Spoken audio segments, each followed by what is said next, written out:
After his wife's funeral, the husband and his mistress went to the notary for his wife's inheritance. But when they arrived, hello, welcome, enjoy, subscribe, and activate notifications. Jack married Rachel 3 years ago. Honestly, he wouldn't have married her if she hadn't become the sole owner of her father's business after his sudden death. Her father, a seemingly young and strong businessman, had unexpectedly passed away due to a stroke. Rachel was Mr. Monroe's only child and sole heir to his fortune. This is why Jack, a handsome and lazy man accustomed to living off women, took an interest in her. Rachel was charmed by Jack's promises while he planned to stay with her until a more lucrative opportunity arose. But soon, he realized that the best option, the prize of his life, was Rachel. She inherited her father's colossal wealth, and Jack knew exactly how to take advantage of it. He believed he could easily manipulate her deep affection for him to control her fortune, and everything was going perfectly for Jack. The girl was deeply mourning her father, who had been her pillar of support and the most significant person in her life. So, Jack quickly surrounded Rachel with care and support during such a difficult time. The young and naive girl had no idea that the worst moment of her life had led Jack to hide his true nature even more, at least until they were married. Jack maintained his good behavior, ensuring there was no turning back. After the funeral, he proposed marriage, suggesting, of course, that they wait until her mourning period for her father ended. Jack was skilled in deception, manipulation, and pretense. He could become whoever he needed to be and do whatever was expected of him. With his rich girlfriends, he usually didn't put in much effort, thinking there would always be another wealthy woman. But with Rachel, the effort would be worth it. The efforts would not be in vain, and the astute man understood this clearly. However, the first obstacle for him arose unexpectedly from a source he couldn't have foreseen. Rachel's father had a best friend who was also his principal assistant in the company and Rachel's godfather, Mr. Langford. He immediately realized that Rachel was hopelessly in love and wouldn't be dissuaded from marriage. Her mourning for her father made her seek a substitute, but as a smart and astute man, Mr. Langford verbally insisted on a prenuptial agreement and managed to win Rachel over to his side. "Jack, it's for business. Is it that difficult?" Rachel asked, repeating what Mr. Langford had told her. "This is humiliating. Do you think I need your money?" Jack retorted, indignant at this twist. "Darling, it's just a formality. We only need it in case of a divorce. My godfather wants us to sign it. He has always been like a second father to me." Rachel might have been naive in financial matters, considering she never had to worry about money, but she wasn't foolish in other aspects. When she set a goal, she achieved it, no matter what. Jack was cornered and had to agree to all of Mr. Langford's terms. The marriage contract's formulation was standard, but completely restricted Jack's rights. It was evident that the business and all other properties inherited from Rachel's father could not become joint properties of the spouses. Jack assumed he would receive a share of the dividends and acquire new properties and assets. However, the contract drafted by a top-notch lawyer prevented Jack from having that opportunity. Despite this, Jack believed the marriage would still be beneficial for him as he would have access to his wife's finances without control and accumulate capital for the future. He planned to siphon money from the common budget daily and transfer it to his name. But Jack was wrong in this aspect as well. Mr. Langford was a dedicated, decent, and responsible person who not only controlled Rachel's financial flows and business, but also her personal finances. Jack had limited funds for personal expenses, but he remained optimistic about the future and waited to see how the situation would unfold. Soon, he discovered that his patience was rewarded. Rachel had been trying to conceive since the wedding day. She longed for motherhood, but each new cycle brought bitterness and disappointment. Initially, she attributed it to nerves and the stress caused by the frenetic pace of life. She took over the business and learned a lot along the way, which was naturally exhausting. After more than a year of unsuccessful attempts, the woman sought help from specialists, underwent a complete medical examination, and identified the cause of the failures. Rachel's symptoms, which she had attributed to a hectic lifestyle, turned out to be alarming.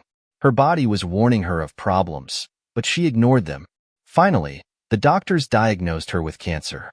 She underwent nearly 2 years of treatment and suffering, but with little success. During this time, Jack played the role of husband only nominally. His vested interest was that Rachel simply didn't exist, and he couldn't hide it well enough. Although they never discussed it openly, Rachel was aware of the numerous women her husband had cheated on her with. Jack believed he was skilled in conspiracy and manipulation, thinking he was successfully playing the role of the husband of a dying wife without arousing suspicion. He felt lucky and thought he only needed to endure a little longer to achieve his desired outcome. However, Jack's behavior was condemned and discussed by everyone, from the nurses in the hospitals where Rachel was treated to Mr. Langford. The man was furious and powerless. He couldn't understand why Rachel desperately wanted to preserve her marriage on her deathbed. He was also concerned that Rachel didn't have a will, and as a result, her husband would automatically become her sole heir. That scoundrel will inherit everything, including the fruits of Rachel's and her father's hard work, lamented Mr. Langford. He was certain that Jack, this spendthrift, would squander all the properties within a few years. However, the elderly man was at a loss on how to broach such a delicate subject with his goddaughter, who had emanated health and youth until recently and now had no chance. She was dying, and it would happen very soon. The countdown was in weeks. Jack was already rubbing his greedy hands, his eyes gleaming with anticipation of getting rid of his sick wife and acquiring solid capital. It seemed to him that the matter was settled. Mr. Langford prayed he wouldn't have to initiate the conversation about the will himself, but fortunately, it wasn't necessary.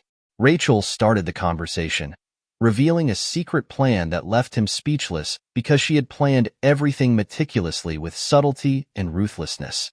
He never expected that revenge would indeed be a dish best served cold, and Rachel executed it perfectly. The plan Rachel devised and carried out didn't require much effort or time, but as she completed her journey on Earth, she achieved her primary dreams.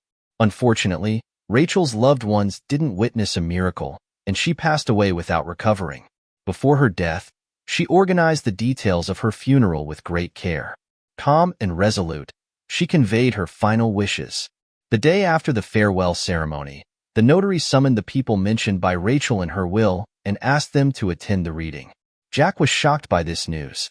He was certain his wife hadn't drafted any official document in case of her death, and that he would become her sole heir, as the law usually provides in such cases.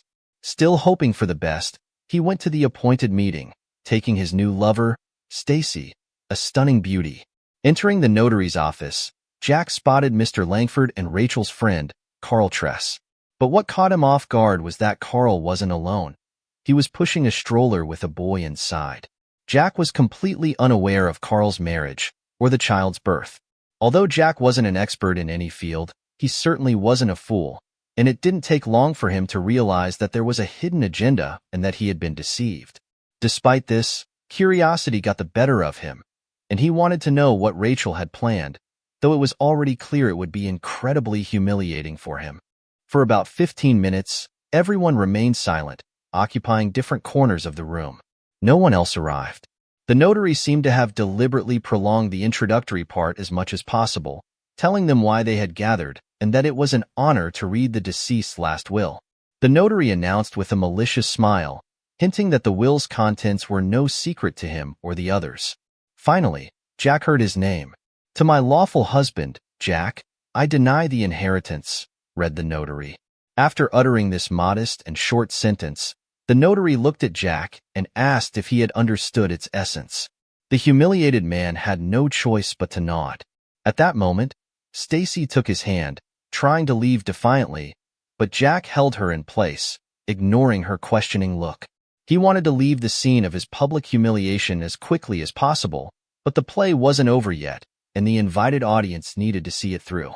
After a brief pause, the notary continued, "I leave all my personal belongings to my only son, Tommy Tress, until he reaches adulthood. I appoint his father, Carl Tress, and Mr. Langford as guardians and administrators of his estate." A shocking revelation hit Jack like a punch in the stomach. A son of Carl? His patience snapped, and he exploded with a surprised shout. Besides Jack and Stacy, the news was no surprise to anyone present. "The boy is Rachel's biological child?" Jack gasped, raising his voice. "Yes, Tommy is Rachel's biological child with Carl," clarified Mr. Langford. She hasn't been pregnant in the last 2 years. That's impossible. Jack desperately clung to anything, despite realizing that, nowadays, it wasn't necessary to be pregnant to have a child.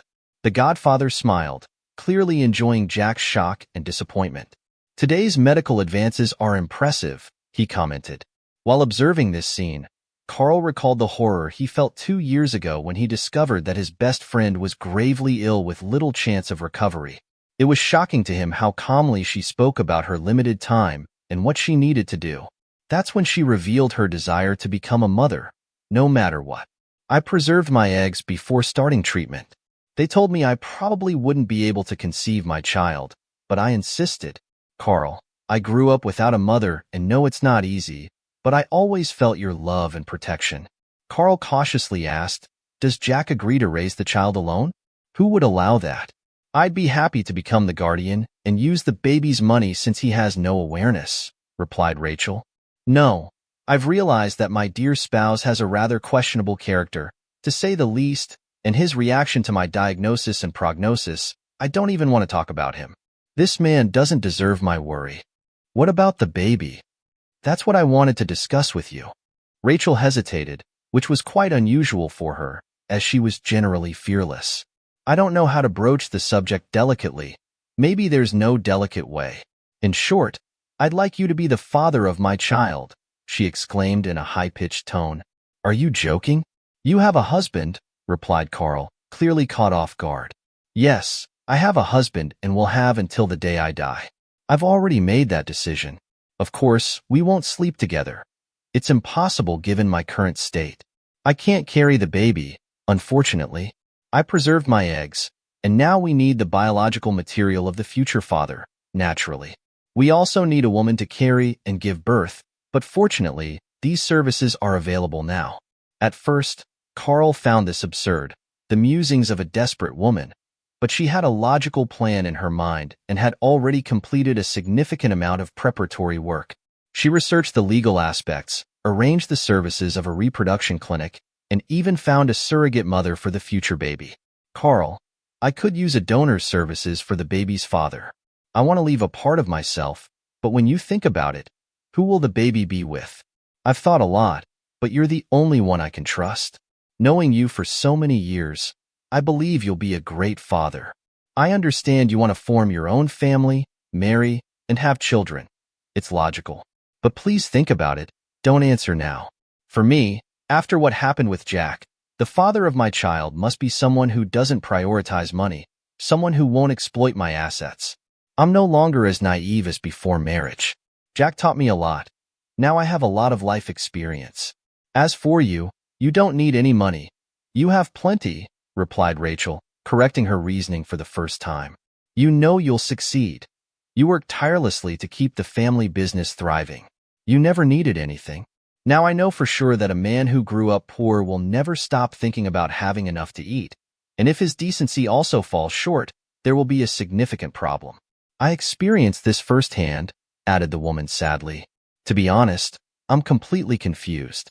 I had a totally different idea of becoming a father. I need to consult my parents, understand that I can't make such a decision alone. I'll need the help of close family members when I become a father, so I have to inform them and seek their opinion. Rachel had no objections, only asking Carl to promise to keep the information confidential. The conversation with Carl's parents was very difficult.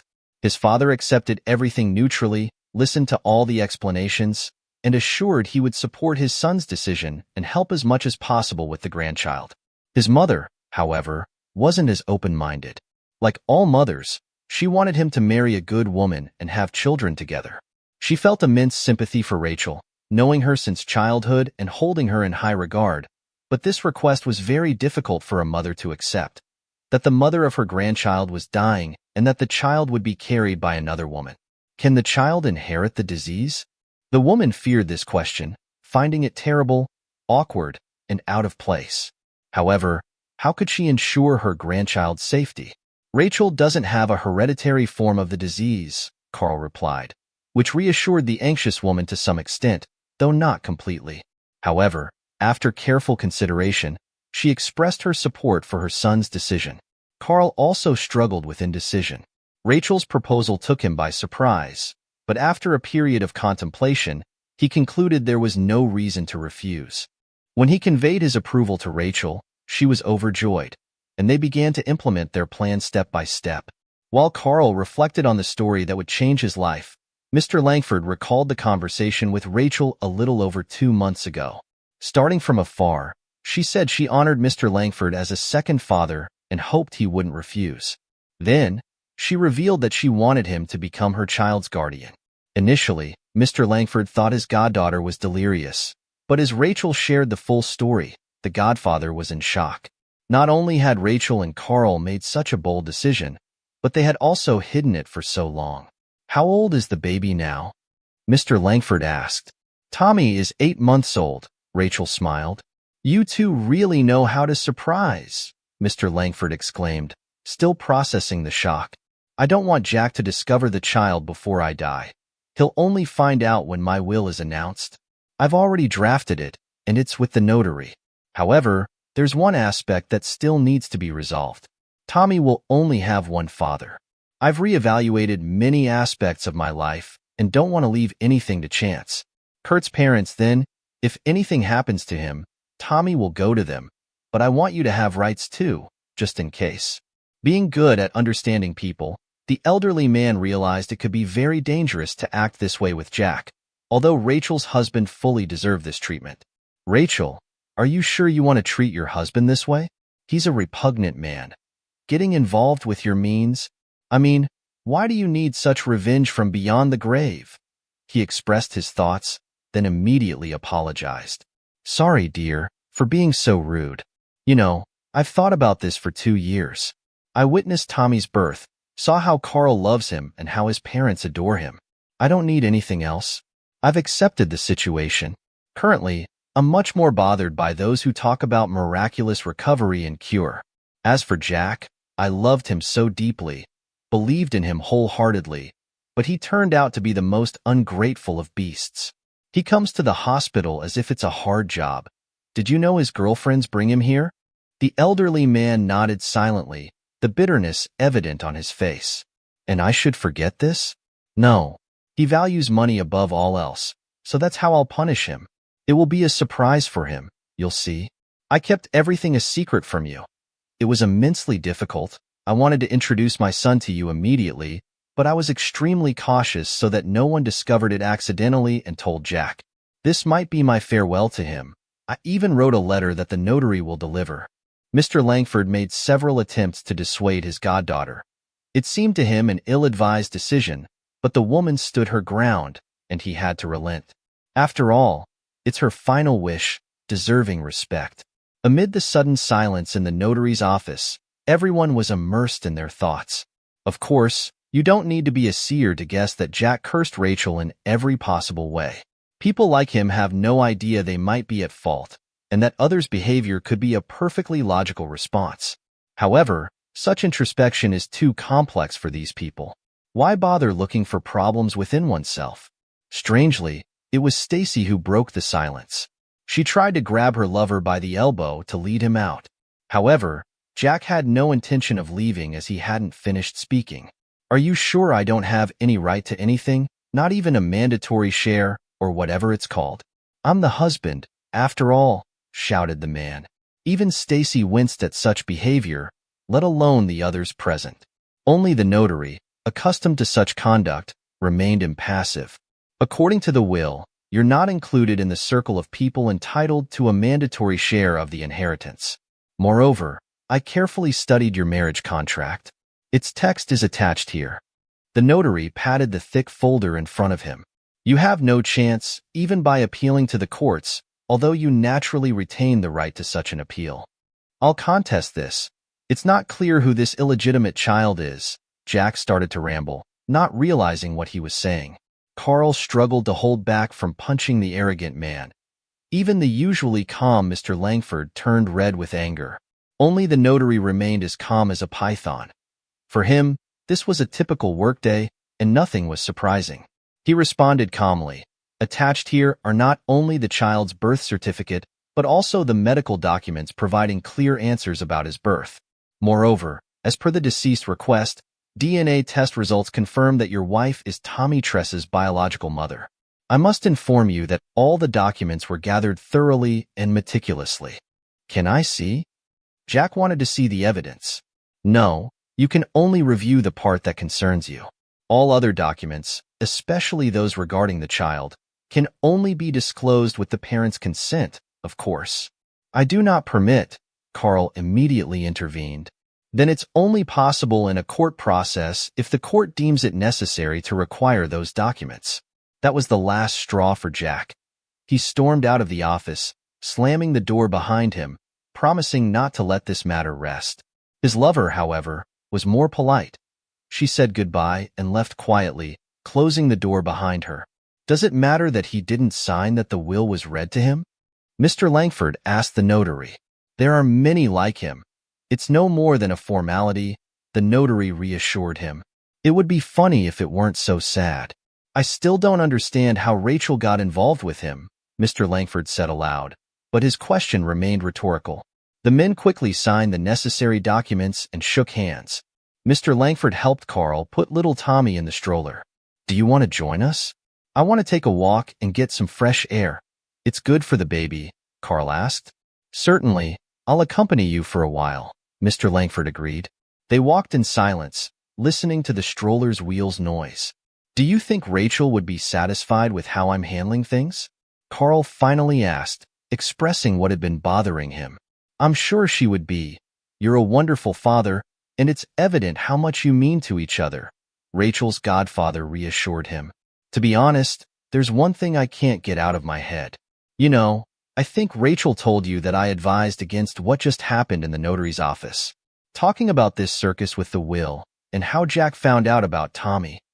Mr. Langford nodded in response. Of course, Carl replied. I was the one who constantly brought up the conversation about this. I didn't like this idea from the start. He's a nasty type. Angry, stupid, and mercenary. Why provoke him? Honestly, I even thought about telling him when the baby was already born that Rachel was hiding so much.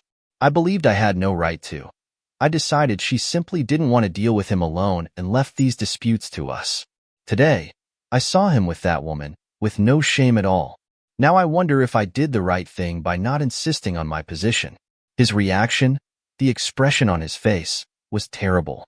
It would have been better to get rid of him earlier. I think Rachel didn't want it either. That also played a role. And the revenge. She wanted revenge because she loved, regardless of what she said afterward. She loved deeply, and that corrupted love found no other outlet. My poor girl. The elderly man wiped away a tear streaming down his cheek. Don't worry about her. She asked us not to. She asked us to direct all our love that was for her to Robbie. Carl comforted Rachel's godfather. While the men reminisced, Jack watched from the car, discussing the same subject. So, you won't get anything, right? The girl asked, incredulous, blinking rapidly. You're an idiot. You heard there's no chance because of this discovery. Right, let's go. We need to grab at least something valuable and take it to my apartment. 3 days later, Carl finally gathered the courage to visit Rachel's house, only to find it empty. He had prepared for a confrontation and even hired 2 bodyguards for his protection, but Jack hit the jackpot and returned to his home, of course, not forgetting to take many valuable items with him. Now Jack was sitting alone in the small kitchen of his tiny apartment, sipping some whiskey that Stacy had left him, which was quite expected. Why would she need a destitute man? Jack pondered his current situation. He couldn't help but reflect on how he had ended up there. Before, women paid to be with him, but now he had to offer money to a pretty young girl to stay in his company. Ironically, Jack, a gigolo past his prime, deteriorated by his vices, didn't blame himself for his circumstances. In his thoughts, his wife was the villain who drained his vitality and destroyed his hopes, leaving him without the inheritance he had eagerly awaited. In his fantasies, he was young, handsome, successful, and extremely wealthy, but as a final blow, Stacy told him some harsh truths. Nobody needed him. He was just a poor drunk living in illusions of grandeur. It was very hard to accept this reality. His dreams of wealth and success, largely dependent on his ex-wife, crumbled like a house of cards. His aspirations to be a successful businessman were destroyed. Blinded by his ego, he didn't see his part in his downfall. Instead, he blamed his deceased wife. In his mind, Jack saw himself as a saint who never left his sick wife alone, conveniently ignoring his numerous affairs, alcohol abuse, and disdainful behavior towards his wife. What a pity she's dead, and I can't hit her, he thought many times. I barely held back, encouraging myself that my patience would be generously rewarded. Jack spent nearly 2 weeks in a drinking spree, seeking to escape reality, and his resentment grew each day. During a sad, hungover morning, he decided he had had enough. He realized he couldn't achieve success or revenge against Rachel by drinking. Jack felt deeply humiliated a few days earlier. Men sent by Mr. Langford arrived and practically forced him to hand over the car keys, tearing up the power of attorney Rachel had given him. Didn't you know the power of attorney loses its legal force after the person who issued it dies? One of the men said derogatorily. Now, sober, Jack began to ponder how he would take revenge on Rachel and what he should do next. Initially, he wanted to desecrate her grave, but then, contemplating what was dear to Rachel and what would cause the most suffering, he saw another answer: Tommy. Jack was hit by a wave of electricity when this idea came to mind. He laughed maliciously, finally devising his revenge plan. Of course, there were many problems to solve and structure, but he decided on the main thing. He wouldn't harm Tommy. What is a mother's worst nightmare? Not being able to help her child in distress. That's exactly what he decided to do. The plan from his inflamed imagination was simple: kidnap the baby, take him far away, and leave him in an orphanage. After a week of vengeful thoughts and fantasies about this, Jack felt a satisfaction in his soul, if he had won. He hadn't smiled like this in a long time. It's true that such an expression looked quite intimidating and frightening, but Rachel's husband didn't care at all. You could even say he was happy while thinking about all the details. He experienced euphoria.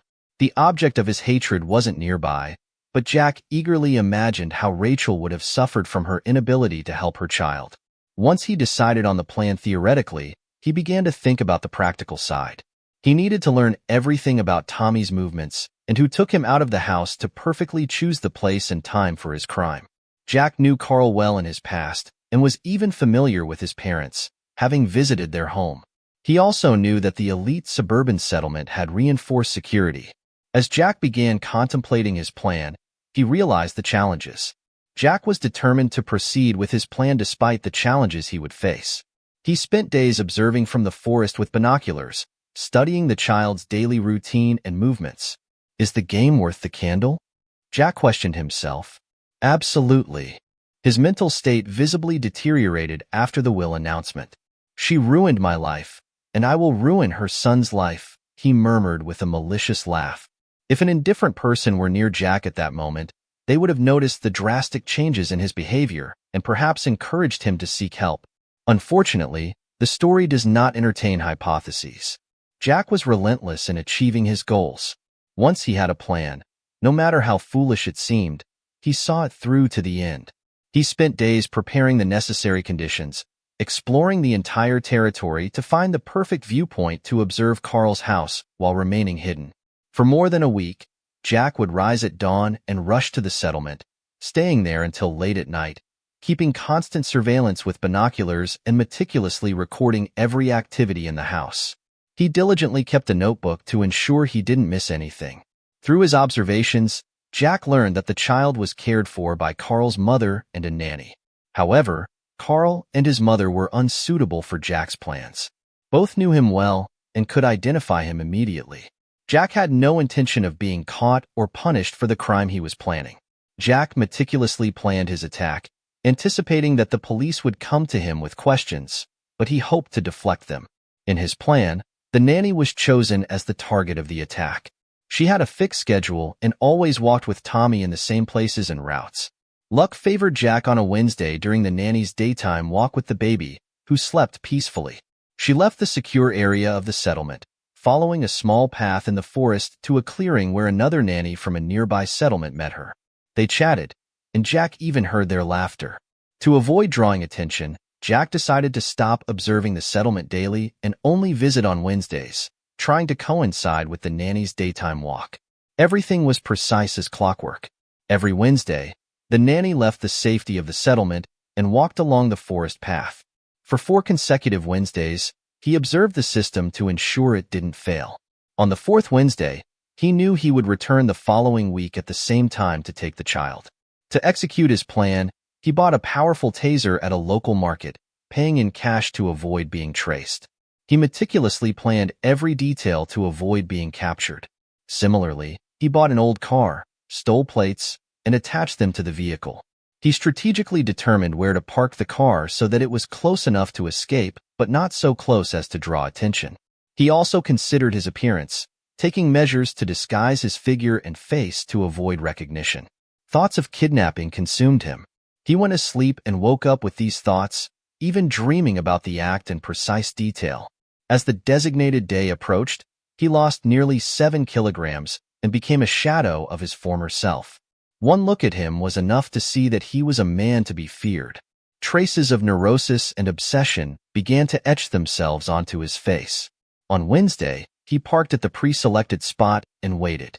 When he saw the nanny pushing the stroller along the path, he trembled. The extensive planning disconnected him from the reality of his imminent actions. He was about to confront a stranger, attack her with a taser, take the child from the stroller, and flee to his car. Jack had imagined the situation differently, more like a scene from a video game. Here, however, everything was real. The woman, the baby, and the stroller. The baby examined the surroundings with curiosity. By nature, Jack wasn't violent, and crossing this line was difficult for him, but his deep hatred for Rachel drove him to carry out his plan. He approached the nanny of the boy, pushed her away from the stroller, and knocked her down. Then he used a taser on her, and she passed out from the shock. All that remained was to take the child from the stroller and run to the car. However, things went wrong at this point. As he bent down to unfasten the belts, he suddenly felt a blow to the head and fell to the ground. The next thing he knew, an elderly man was standing over him, scolding Jack and tying his hands. Jack lost consciousness again. The mysterious man turned out to be a well-known forest ranger in the nearby elite communities. His ranger house was practically in the middle of 2 neighboring settlements, often hidden by dense vegetation and unnoticed by Jack. That day, Mr. Turner was returning from the local store when he noticed suspicious activity. Later, he explained to the police officer, "I saw someone on guard, dressed entirely in black despite the morning heat. I decided to watch for a bit and investigate." Due to his many years as a forest ranger, Mr. Turner was skilled at moving silently through the forest to avoid alarming wildlife. He hid behind a tree and kept a close eye. Suddenly, I saw a man attack a woman, knocking her down. Initially, I thought he intended to rob her, but he was trying to reach the child. I ran and hit him with a stick I had picked up, just in case, explained Mr. Turner. "Well done, Mr. Turner. You've become a local hero. Look, the press is already gathering. They want to interview you. Sign this police report and enjoy your newfound fame," said one of the officers. "I'm not going to them.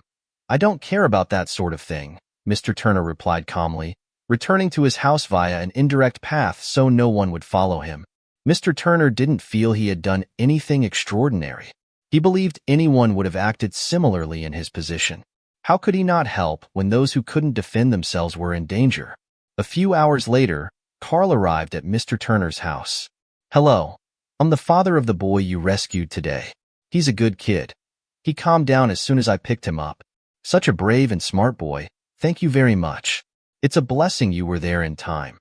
We're very grateful you didn't just pass by," said Carl, on the verge of tears, overwhelmed by emotions. The day had been incredibly intense, leaving him emotionally shaken. "Tell me, how can I thank you?" "What are you talking about?" "There's no need to thank me." Mr. Turner was genuinely surprised to be thanked for his actions. However, Carl persisted.